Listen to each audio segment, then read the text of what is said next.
As tradition is part of the pattern of Nova Scotia, the sea is part of it too.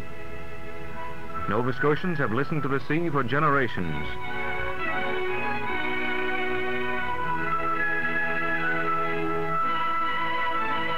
From her ports, their ships have voyaged to every country in the world. At Lunenburg, the Blue Nose, the fastest fishing schooner ever to sail the Atlantic, was built. Is all the fair young creature lived down by the seaside, so fair and sweet a damsel was called the village bride. The day of sailing ships is past. But from Nova Scotian ports, wooden ships still slide down the ways. Down by the silvery tide.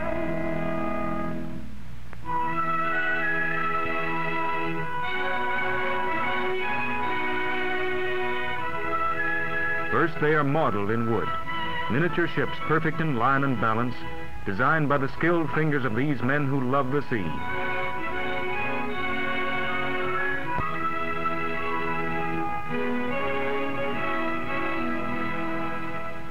But all woodworkers are not ship-minded. Wood is one of the most common media for craftsmen. Throughout the province, many hands fashion it to suit their fancy. There is a kind of wood suitable for almost every need. One craftsman in his home workshop turns out small looms for handcraft teachers and home weavers. These looms are useful for making small articles like scarves and purses, luncheon sets, and bags. They are light and easy enough for a child to handle. A small boy loves to whittle at wood.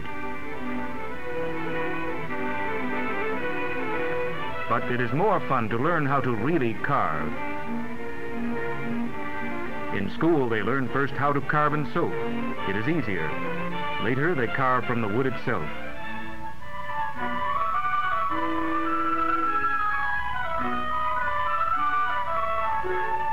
Under the rough bark of trees, you find interesting knots and whorls, fine grain designs and colors that suggest shapes and patterns.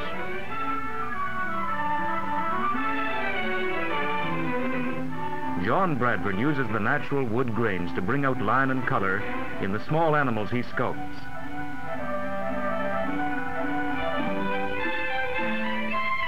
A penknife, a block of wood, patience, practice, and some imagination are all that is required to turn out attractive, lifelike little figures. No attempt is made to carve in detail. It is the natural grain and coloring that gives life and movement.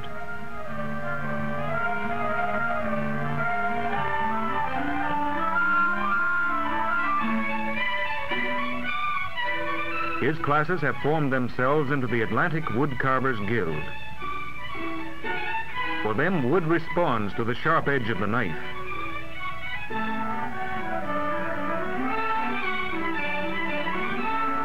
Bits of driftwood, weathered and beaten by the sea, live again in sea animals and water birds.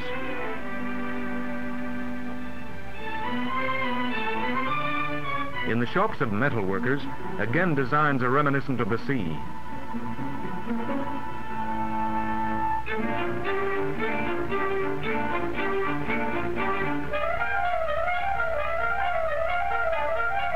This blacksmith, still at his craft as his grandfather was, hammers out his designs like anchors into goods for household uses: andirons, knockers, and fire tongs.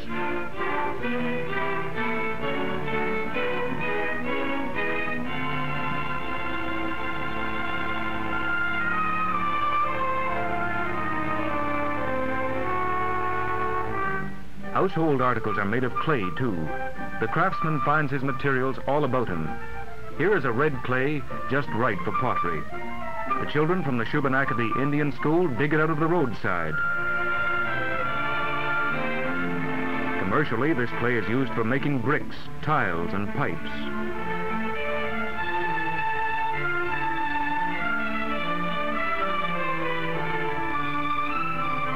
In the craftsman's shop, a rich slip made from the clay is poured into molds to make all kinds of pottery.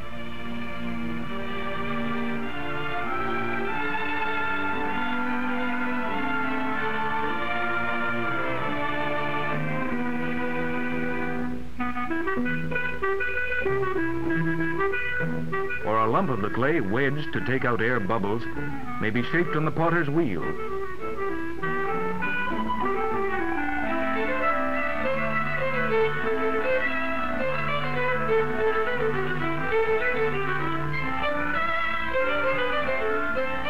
It is a good clay for taking the glaze that gives the pottery its finish in the intense heat of the kiln. Some craftsmen use a transparent glaze to allow the natural red color to show through. Others experiment with wood ash in the glaze to reflect the soft purple haze of the hills, the gray sea mist, and the blue-green spruces, so typically Nova Scotian.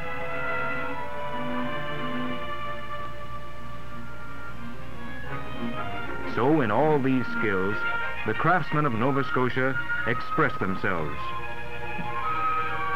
Old skills are revived, but the designs are created in the modern manner by these craftsmen at work.